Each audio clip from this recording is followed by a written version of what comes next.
As we listen to the news regarding the war in Europe between Russia and Ukraine, we have refugees that are going to different countries. And we have brothers and sisters that are caught in the middle of the crossfire.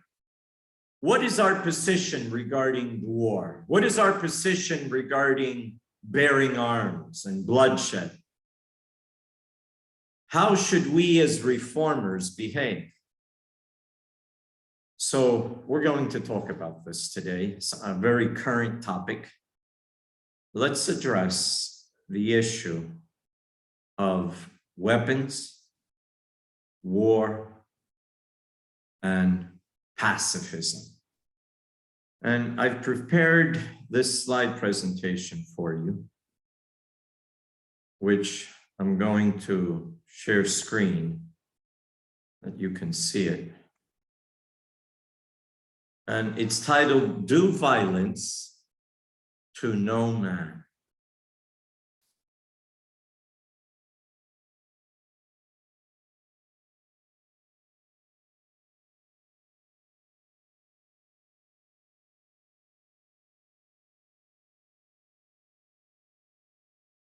So some have taken the thought that in the battlefield, in the front line, is a great opportunity to share the message of Christ with those that are wounded or about to die.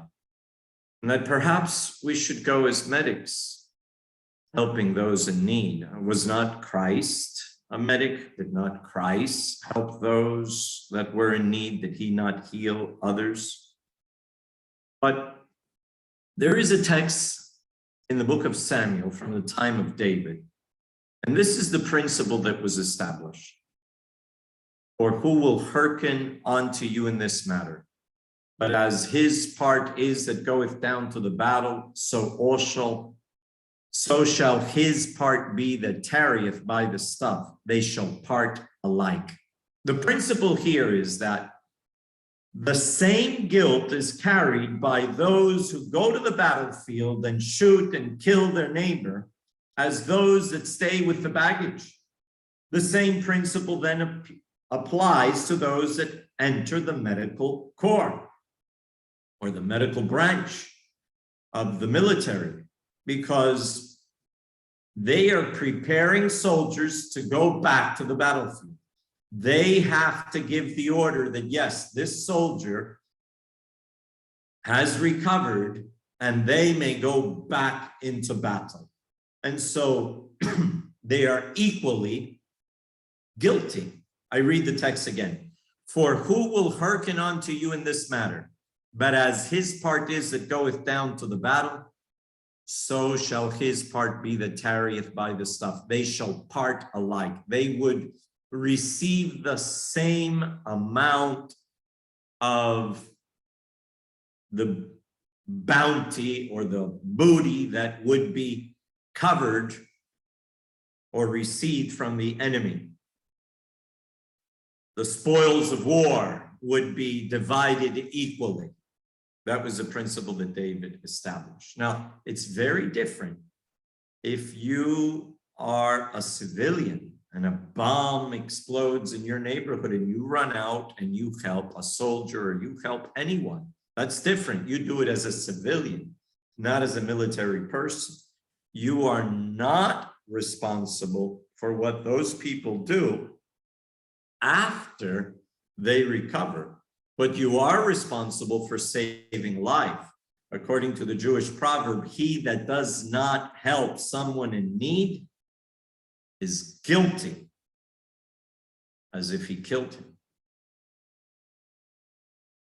Let's go to the New Testament. And as we think about the New Testament, we have to recognize that in the Old Testament, God's people did participate in war. They were under a theocracy. They would ask God to help them. And usually it was Israel against heathen nations. It was God fighting for Israel. It was God using the elements of nature, of using the animals, even the bees and the wasps to fight, and meteorites that fell and the waters that cover the Egyptians. It was not usual for Israel to fight against itself, although you have examples of that in the scriptures, and the prophets of God said that was wrong. And that's the problem with warfare. One of the many problems with warfare today, that Russian believers are killing Ukraine believers. These are two Christian nations, and that's terrible. Or as in World War II, that Adventists in America killed Adventists in Germany and vice versa.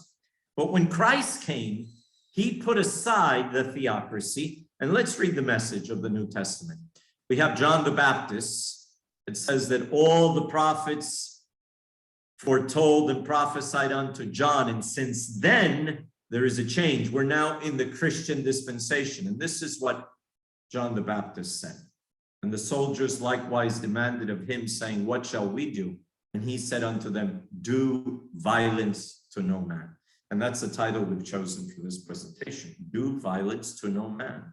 Neither accuse any falsely, and be content with your wages. So we are to be non-violent. We are to be pacifists. We go to the message of Jesus. Jesus, who came in the footsteps of John the Baptist, said in the book of Luke, chapter 6, verse 27, but I say unto you which hear, love your enemies, do good to them which hate you. How can you love your enemies if you shoot them and kill them or wound them or take away their property or their country? In Matthew chapter 5, verse 39, we read, but I say unto you that ye resist not evil, but whosoever shall smite thee on the right cheek, turn to him also the other. Turn to him the other also. So this showing the other cheek, not resisting evil. Now we have another principle, not only of non-violence, but of non-resistance. That we're not supposed to fight back to save ourselves. We have a right to flee. We have a right to become refugees. We have a right to run away. Jesus said, if they persecute you in one country, in one city, flee to another. This is biblical. God's people have done that through their history. Christ did that himself. Jesus answered when he spoke to Pilate, who was a representative of the Roman government, my kingdom is not of this world. If my kingdom were of this world, then would my servants fight that I should not be delivered to the Jews, but now is my kingdom not from hence. So Christ established the principle, the foundation, that this world is not his kingdom. That his followers, his servants, the slaves of righteousness, were not to fight. And if there would have been one moment where it would have been justifiable to fight, I would imagine it was to defend Jesus when that mob came upon him, when the Roman soldiers were mistreating him. But Jesus said that his soldiers, his servants, his slaves, because we're spiritual soldiers, are not to fight carnal wars. Let's read some other statements of Christ. We have Peter, who took his sword and was going to defend Christ while he was in Gethsemane. In Matthew 26, verses 51 through 52, we read, and behold, one of them, that was Peter, which were with Jesus, stretched out his hand and drew his sword, drew his machete. They had machetes to kill serpents and to cut through the jungle as they went through it, or to peel fruits, or for different purposes you can use a machete or this sword. And so one of them, which were with Jesus, stretched out his hand and drew his sword and struck a servant of the high priest and smote off his ear. He wasn't used to using a sword in fighting. And he cut the ear of Malchus, we know, who was a servant of the high priest. Then said Jesus unto him, unto Peter, put up again thy sword into his place. for all they that take the sword shall perish with the sword. And as you go through history, you will see many instances of people that have taken the sword to kill someone who are themselves killed. I give you the example of the American who killed Osama bin Laden, who was a terrorist. Well, he went on a hunting trip and was killed by mistake. Those that take the sword will perish by the sword. I think of Pizarro, who conquered the Inca Empire through lies and deceit and war. And then he was murdered, not by the Incas, but by Spaniards. So this story has been repeated through time. The message of Paul in 2 Corinthians chapter 6, verses 14 and 15. For though we walk in the flesh, we do not war after the flesh, for the weapons of our warfare are not carnal. That's very important. We don't use guns. We do not carry rifles. Yes, we respect the Second Amendment of the United States, of the Bill of Rights, that says that people have a right to bear arms. They do, but we do not. For the weapons of our warfare are not carnal, but mighty through God to the pulling down of strongholds. Paul brings up another issue. How can we be with unbelievers in an enterprise? You swear allegiance to your commanding officer, who will have no respect of Sabbath, who may command you to do something that is immoral, and you have to obey. In 2 Corinthians chapter 6, verse 14 through 15, be ye not unequally yoked together with unbelievers. For what fellowship hath righteousness with unrighteousness? And what communion hath light with darkness? And what concord hath Christ with Belial? Or what part hath he that believeth with an infidel? When you enter the military, I have spoken to many people that later relate that they started drinking when they entered the military. Others that they started using drugs when they entered the military. Yes, they could be disciplined, but some have become total wrecks. And they're unequally yoked. They started smoking when they were in the armed forces. And so this scripture says we're not to be yoked with unbelievers. And it says we cannot bear weapons, carnal weapons. The message of Peter is no different. Dearly beloved, I beseech you as strangers and pilgrims. We're strangers, we're pilgrims. This is not our kingdom on earth. Our kingdom is in heaven. Yes, we are citizens of the nation. We pay our taxes. We respect the government. We abide by their laws, but we cannot obey them if their laws are against God's law. We cannot enlist in the military as a volunteer or in a draft. Abstain from fleshly lusts which war against the soul. Peter is saying abstain from war. It creates so many terrible feelings and post-traumatic stress syndrome. And many soldiers that have come back from Afghanistan in the United States, that came back from the Gulf War before that. And God wants us not to awaken our lust or our passion, war and revenge, but to seek peace. Now, James, the message of James says, from whence come wars and fightings among you? He's asking, why are you at war? Why are you participating in fightings? Come they not hence even of your lusts that war in your members? Ye lust and have not, ye kill, he says, and desire to have, and cannot obtain. Ye fight and war, yet ye have not, because ye ask not.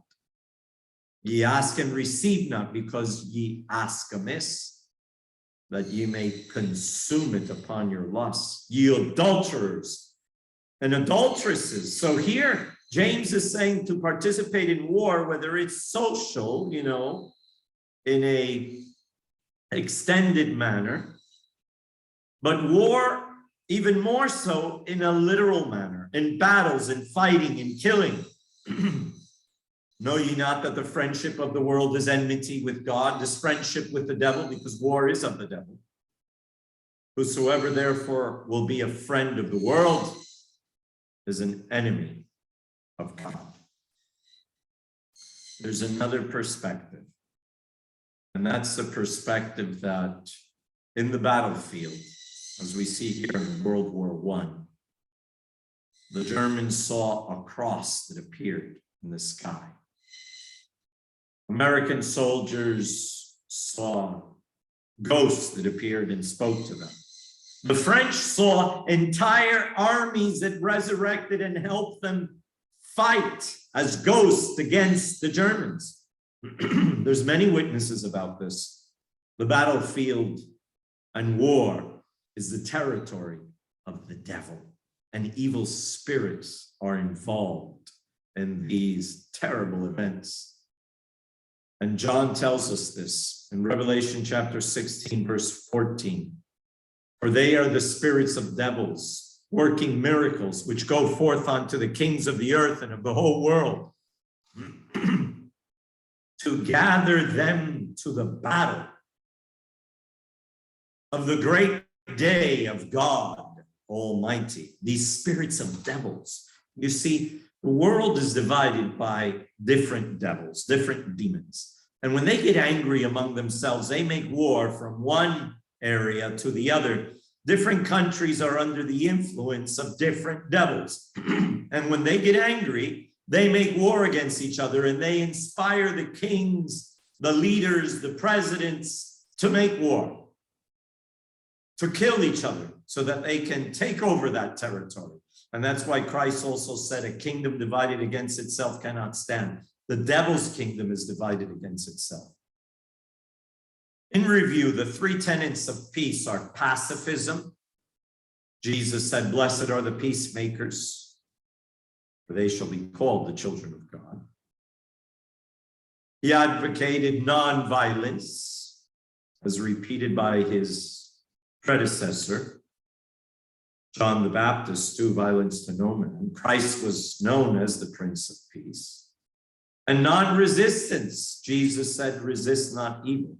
We need to be pacifists, nonviolent, and non-resistance. That does not mean that if you see two children fighting that you won't get involved and try to separate them. That does not mean that you cannot run away from violence. But you're not to be violent. But you should try to bring about peace without hurting others.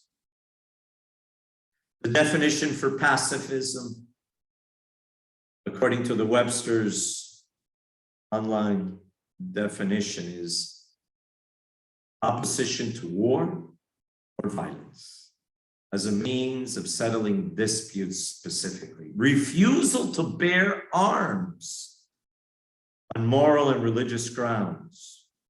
For the Quakers, pacifism is a major tenet of belief. So it is with us.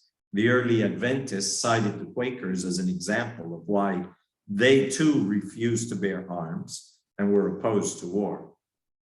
It's an attitude or policy of non-resistance, efforts towards pacifism.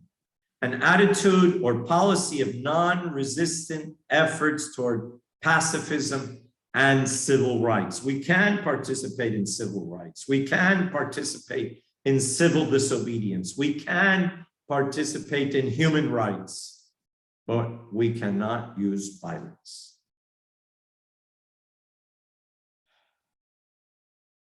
Let's go to the Adventist pioneer position. J.N. Andrews was one of the pioneers of the Adventist Church. Their major theological university is called Andrews University. He was the first missionary abroad, but before he was a member of the General Conference, and he wrote letters to different governors and clearly defined the position of the Seventh-day Adventists as conscientious objectors. Some have confused the history of Adventism, saying that they were non-combatants. Within the group of non-combatants, you have conscientious objectors and those that enter the medical branch. Those are both considered non-combatants. They do not combat the enemy. They do not bear arms. But the original Adventists, we have overwhelming evidence that they did not enter as medics. They did not volunteer in the military. And let me emphasize that today, the military in the United States is a professional military that is made up of volunteers. We cannot volunteer. And that over 90% of all nominal Adventists in the military are not chaplains and are not medics. They are combat soldiers, combat Marines and Air Force, Navy and Coast Guard and Army, all the branches. They are primarily combatants. They are trained to shoot and kill, whereas the early Adventists were conscientious objectors.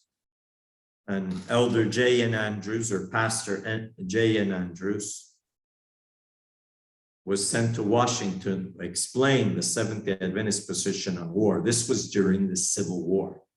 As a matter of fact, you can read here in the bottom where it says August 2nd, 1864, Battle Creek, Michigan. It was signed by Byington, by Loughborough and Amadon.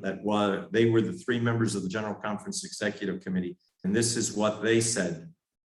Seventh-day Adventists are unanimous in their views that its teachings are contrary to the spirit and practice of war.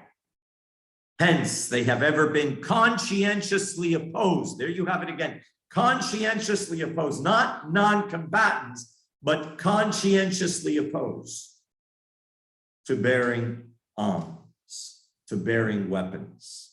And they wrote that to the governor. Austin Blair in the state of Michigan. And I'll give you some homework. If you go 50 years later, on August 2nd, 1914, during World War I, on the same day, the same month, 50 years later, the Seventh-day Adventists in Europe wrote a letter to the Minister of War saying that they would participate in war, they would bear arms, and they would do so even on the Sabbath, even as Sunday keepers did it on Sunday. They reversed their position. That was the beginning of the Reform movement. The fourth of these commandments requires cessation from labor on the seventh day of the week. That's what they said. And they were Seventh-day Adventists. The sixth prohibits the taking of life, neither of which in our view could be observed while doing military duty. When drafted, rather than violate our principles, we have been content to pay and assist each other in paying the $300 commutation money. As a matter of fact, James White was very instrumental in finding other non-Adventists to take the place of Adventists, young men who had been drafted into the military. So they would either find substitutes or they would pay $300, but they could not go to war. They could not wear a uniform. They could not bear arms. They could not swear to the flag that they would defend their country. We can defend our country in other ways, but not bearing arms and killing. This was a position of the first General Conference Committee of the Seventh-day Adventists. Today, they have departed from that, but not in the Reform movement. As a matter of fact, the Seventh-day Adventists were so clear and unanimous in their position that when young men or women decided on their own, in this case, men decided on their own to enlist in the service of war for the sake of fighting on behalf of the Union, to preserve the Union, to stop slavery, they were disfellowshipped. And their names were published in the Review and Herald. As voluntary enlistment into the service of war is contrary to the principles of faith and the practice of Seventh-day Adventists, as contained in the commandments of God and the faith of Jesus. They cannot retain those within their communion who so enlist. Enoch Hayes was therefore excluded from the membership of the Battle Creek Church. By what vote? It says by a unanimous vote of the church on March 4, 1865. So he enlisted and the war was going to end within a few months. But it was contrary to the faith and practice of the Seventh-day Adventists. In 1902, during the Spanish-American War, we find this statement in the Signs of Times. It was written by a pastor of the Seventh-day Adventists, and there are other statements. As a matter of fact, A.T. Jones, and maybe I should have included that statement too here in the Signs of the Times, or it was the Review and Herald, one of those two publications. A.T. Jones published an article asking whether we should go to war, and he said no, that anyone who would go to war would be part of Babylon. That was the official position of the leading brethren and teachers and preachers in the early 1900s during the Spanish-American War, where Spain fought against the United States. Can a Christian enlist in the army and be a soldier? The question was asked. Though it is in direct disobedience of the command of God, thou shalt not kill. And the Holy Spirit said through John the Baptist, do violence to no man. So here they're citing the 10 Commandments and they're citing the New Testament. Do violence to no man. We can. It is in direct disobedience of the commandment, thou shalt not kill. So the 3 points against entering the military are, you have to bear arms. You could end up shedding blood directly or indirectly and participating in war, the battlefield of demons. Now, the spirit of prophecy is very clear also. I was shown that God's people who are his peculiar treasure cannot engage in this perplexing war, for it is opposed to every principle of their faith. In the army, they cannot obey the truth and at the same time obey the requirements of their officers. There would be a continual violation of conscience. There you have it again, conscientiously opposed to war. We are conscientious objectors to bearing arms, to sharing blood, to shedding blood, and to participating in war. And that's taken from Testimonies to the Church, Volume 1, page 361. In Gospel Workers, page 392, it says, we have enlisted in the army of the Lord, and we are not to fight on the enemy's side, but on the side of Christ, where we can be united, whole in the sentiment, in action, in spirit, and in fellowship. We cannot fight on the side of the enemy. Here are some other testimonies. Great Controversy, page 589. This is a classic in the Reformation, this testimony. Satan delights in war, for it excites the words passions of the soul, and then sweeps into eternity its victims, steeped in vice and blood. It is his object to incite the nations to war against one another, for he can thus divert the minds of the people from the work of preparation to stand in the day of God. It's a vice. It awakens the worst feelings against those that we consider our enemy, as we see our fellow comrades being killed and women and children shot and bombed. Testimonies for the Church, Volume 1, page 361 says, when I go back to it, I was shown that God's people, who are his peculiar treasure, cannot engage in this perplexing war, for it is opposed to every principle of their faith. Some of my dear Adventist friends have said that this applies only to the Civil War. That is not true. She wrote it in the context of that Civil War, but you can see throughout her writings that Sister White was clearly instructed of God that the church should be opposed to war. Here's another testimony. Patriarchs and Prophets, page 308 and 309. It says that it's transgression of the sixth commandment and also of the eighth commandment. Thou shalt not kill. All acts of injustice that tend to shorten life, the spirit of hatred and revenge, or the indulgence of any passion that leads to injurious acts toward others, or causes us even to wish them harm. For whosoever hateth his brother is a murderer. All these are to a greater or lesser degree violations of the sixth commandment. And wars are acts of injustice. Just listen to the news and what's happening in Ukraine right now that tend to shorten life and the disabilities that it leaves, leaving people blind, leaving people crippled, leaving people without their limbs, without their dads and brothers and fathers. Thou shalt not steal. Both public and private sins are included in this prohibition.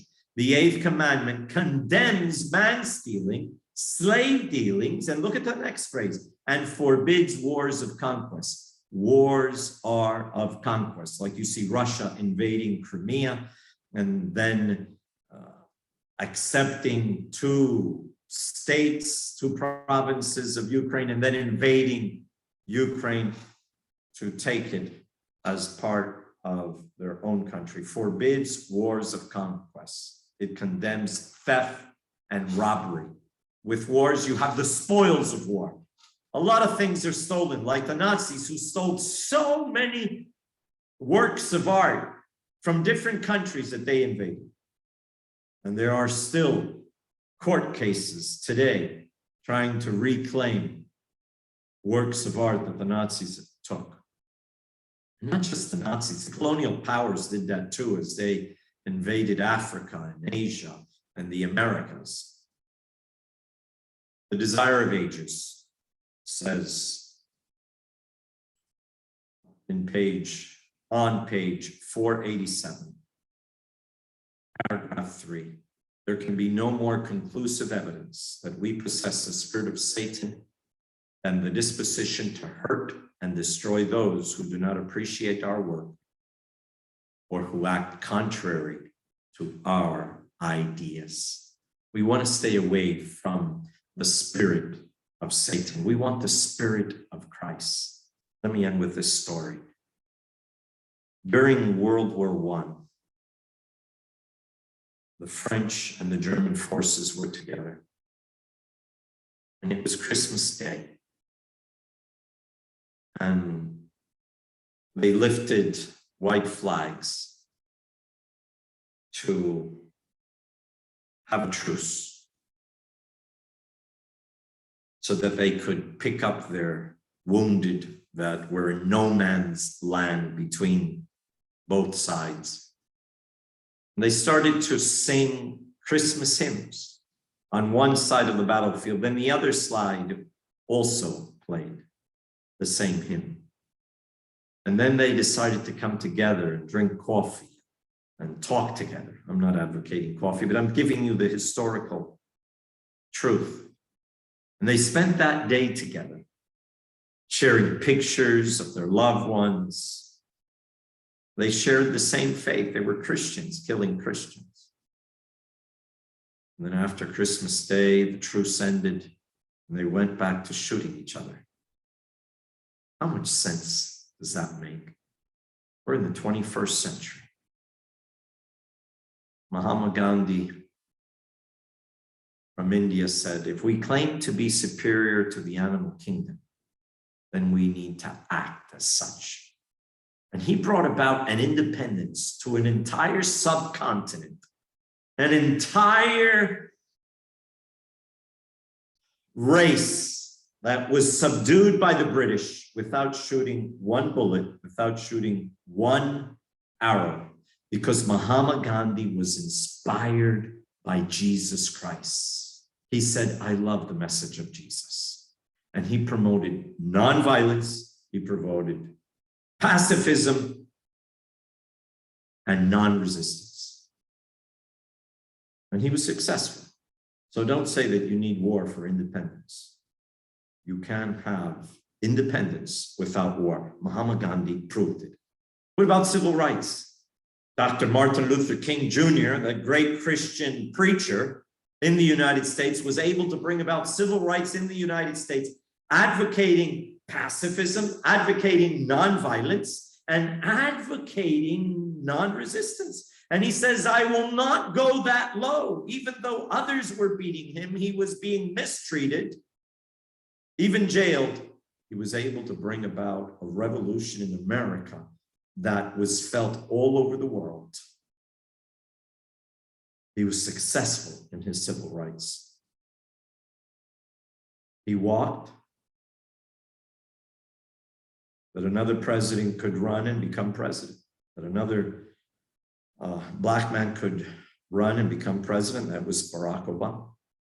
Now listen, we are Christians. We need to pray for our youth, and we need to take the right position. Let's be like Jesus. Jesus did not participate in war, and his apostles did not. And they refused to bear arms or enter the military until Constantine came.